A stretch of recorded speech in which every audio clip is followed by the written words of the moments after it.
Gênesis, capítulo 31. Jacó foge de Labão.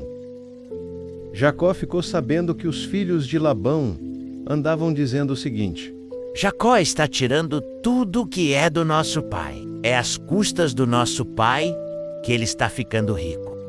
Jacó também notou que Labão já não se mostrava tão amigo como antes. Então o Senhor Deus disse a Jacó: Volte para a terra dos seus pais, onde estão os seus parentes. Eu estarei com você. Aí Jacó mandou chamar Raquel e Leia para que viessem ao campo, onde ele estava com as suas ovelhas e cabras. Quando chegaram, ele disse: Tenho reparado que o pai de vocês já não se mostra tão meu amigo como antes. Mas o Deus do meu pai tem estado comigo. Vocês sabem muito bem que tenho me esforçado muito, trabalhando para o pai de vocês. Mas ele me tem enganado e já mudou o meu salário umas 10 vezes. Porém, Deus não deixou que ele me prejudicasse. Quando ele dizia: os cabritos com manchas serão o seu salário. Aí as fêmeas tinham crias manchadas. E, quando ele dizia: os cabritos listados serão o seu salário, aí as crias saíam todas listadas. Foi assim que Deus tirou os rebanhos do pai de vocês e os deu a mim. Um dia, quando os animais estavam no tempo do cruzamento, eu tive um sonho. Eu vi que os bodes que cobriam as fêmeas eram listados, malhados e manchados.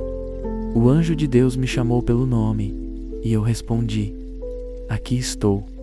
Então ele continuou: Veja, todos os bodes que estão cruzando são listados, malhados e manchados.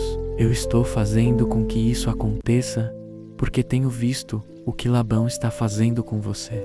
Eu sou o Deus que apareceu a você em Betel, onde você me dedicou uma pedra, derramando azeite sobre ela, e onde você me fez uma promessa. Agora, prepare-se, saia desta terra e volte para a terra onde você nasceu. Então Raquel e Leia responderam: Não sobrou nada para herdarmos do nosso pai. Ele nos trata como se fôssemos estrangeiras. Ele até nos vendeu e depois gastou todo o dinheiro que recebeu como pagamento. Toda a riqueza que Deus tirou do nosso pai é nossa e dos nossos filhos. Portanto, faça tudo o que Deus mandou. Jacó se preparou para voltar a Canaã, onde morava Isaque, o seu pai. Fez com que os seus filhos e as suas mulheres montassem os camelos, ajuntou tudo o que tinha e partiu, levando todos os animais que havia conseguido com o seu trabalho na Mesopotâmia. Labão, o pai de Raquel, havia ido para outro lugar a fim de cortar a lã das suas ovelhas.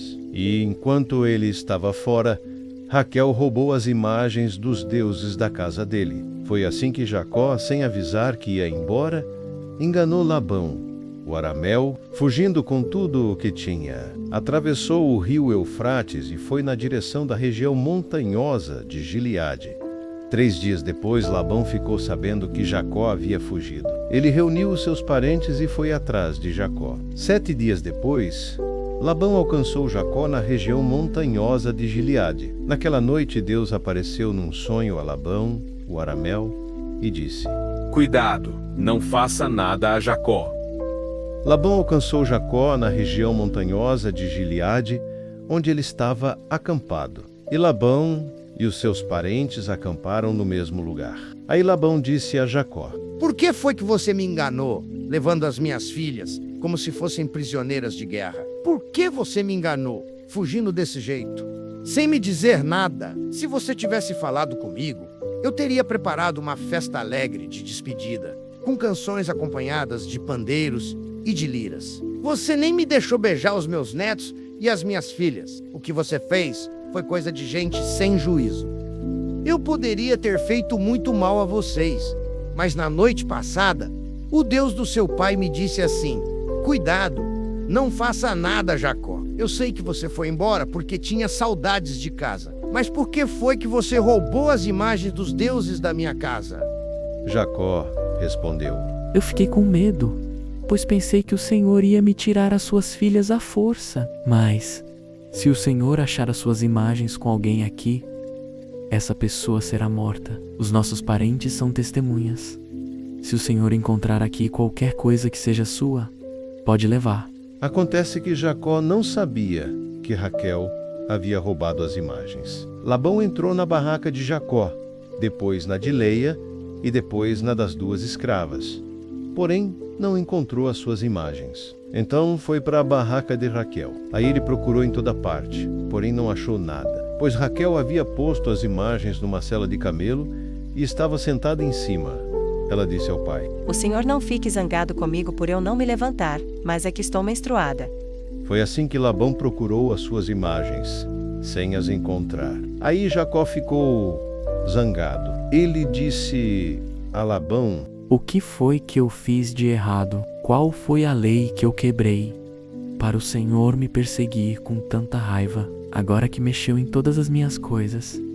Será que encontrou alguns objetos que são seus? Pois ponha esses objetos aqui, na frente dos meus parentes e dos seus, para que eles julguem qual de nós 2 está com a razão. Durante os 20 anos que trabalhei para o Senhor, as suas ovelhas e as suas cabras nunca tiveram abortos, e eu não comi um só carneiro do seu rebanho.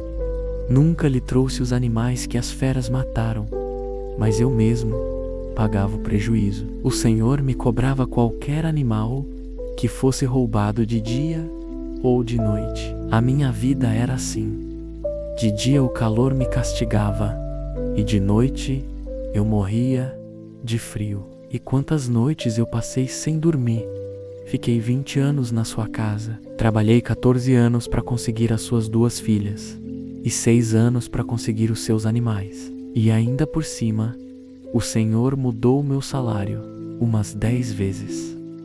Se o Deus dos meus antepassados, o Deus de Abraão, o Deus a quem Isaque temia, não tivesse estado comigo, o Senhor teria me mandado embora, com as mãos vazias. Mas Deus viu o meu sofrimento e o trabalho que tive, e ontem à noite Ele resolveu a questão.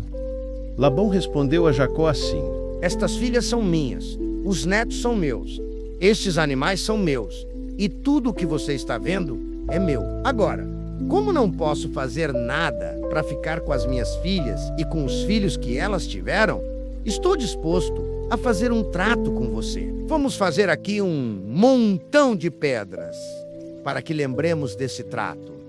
Então Jacó pegou uma pedra e a pôs de pé como se fosse um pilar. Depois disse aos seus parentes que ajuntassem e amontoassem pedras. Eles fizeram um montão de pedras e depois tomaram uma refeição ali, do lado dele. Labão pôs naquele lugar o nome de Jegar-Saaduta, e Jacó o chamou de Galiede. Depois Labão disse: Este montão de pedras servirá para que nós 2 lembremos desse trato. Foi por isso que aquele lugar recebeu o nome de Galiede. E também teve o nome de Mispa, porque Labão disse: Que o Senhor Deus fique nos vigiando quando estivermos separados um do outro. Se você maltratar as minhas filhas, ou se você casar com outras mulheres, mesmo que eu não saiba o que está acontecendo, lembre que Deus está nos vigiando. Aqui estão as pedras e o pilar que coloquei entre nós 2. O montão de pedras e o pilar são para lembrarmos desse trato. Eu nunca passarei para lá deste pilar para atacá-lo, e você não passará para cá deste montão de pedras e deste pilar para me atacar. O Deus de Abraão e o Deus de Naor será juiz entre nós. Então Jacó fez um juramento em nome do Deus a quem Isaque, o seu pai, temia. Ele ofereceu um animal em sacrifício ali na montanha e convidou os seus parentes para uma refeição. Naquela noite eles comeram e dormiram ali na montanha. Na manhã seguinte, Labão se levantou bem cedo, beijou as suas filhas e os seus netos e os abençoou. E depois foi embora, voltando para sua terra.